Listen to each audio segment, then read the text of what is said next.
Jacques Rancière, est-ce que Jean-Luc Mélenchon, vous diriez, comme Edwy Plenel, quelque part, qu'il a loupé sa victoire, qu'il a transformé cette victoire en défaite? D'abord, c'est pas vraiment une victoire. Bon, c'est une prolongation particulière, mais c'est pas vraiment une victoire. Est-ce qu'il l'a transformée en défaite?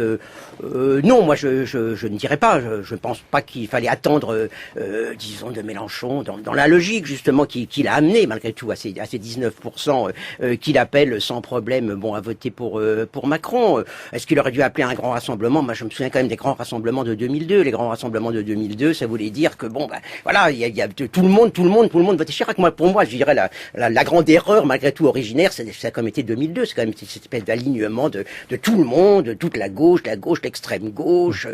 Voilà. C'était le Front républicain. Sauf le Front républicain. C'était le Front républicain. C'était la même chose. Vous aviez la même position en 2002. Oui, j'avais fondamentalement la même position en 2002, mais bon, c'est à savoir qu'il n'y avait absolument aucune raison de créer cette espèce de grand enthousiasme. Je sais pas si vous vous souvenez. Enfin, il y avait cette couverture terrifiante de Libé où on voyait un type qui prenait la main de l'électeur avec un bulletin Chirac pour qu'il la mette dans l'urne. Voilà, bon, je veux dire, ça rappelle un peu les affiches du gaullisme. Vous savez, c'est vous qui élirez le président de la République avec ce point comme ça. Voilà, je crois qu'il y a eu à ce moment-là véritablement une espèce d'aveuglement total. C'était, bon, effectivement, le moment où on pouvait effectivement essayer de reconstruire peut-être une gauche qui est une gauche à distance effectivement de cette espèce de front républicain complètement artificiel, complètement faux. Moi je dis toujours un vote est toujours un vote positif. Il n'y a pas de vote négatif, ça n'existe pas. Il n'y avait pas danger pour vous en 2002. Il n'y avait aucun danger. L'élection éventuellement de Jean-Marie Le Pen n'était pas un danger. Il n'y en a pas non plus vraiment aujourd'hui, tout le monde le sait. Enfin, je veux dire, on peut dire que déjà, bon, d'après les sondages, on peut dire que déjà d'une certaine façon nous avons déjà voté d'une certaine façon. Tout le monde sait que Macron s'a élu, comme tout le monde sait que Chirac était serait élu. En tout cas, on le savait encore plus. Bon, on peut encore avoir de l'hésitation, se dire après tout 20% d'écart, c'est peut-être pas absolument impossible à rattraper, ce qui est peu probable. Alors, si tout le monde le sait, quel est le problème à réaffirmer certains principes pour une certaine gauche? Parce que c'est aussi la question que vous posez tout à l'heure dans le journal d'Antoine Mercier, Marielle de Sarnez, qui était invitée en disant, il y en a marre de ce nini des intellectuels,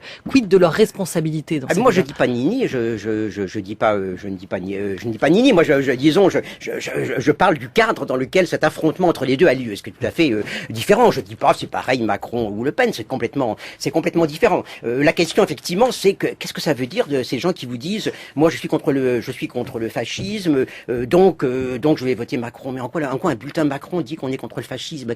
Il y a pas de rapport. Je veux dire, d'une certaine façon, encore une fois, je pense, si on est pour le programme de Macron, si on pense que c'est bien qu'un président de la République élu au suffrage universel, si on pense que c'est bien que monsieur Macron soit ce président, on vote pour Macron, mais c'est un vote entièrement positif.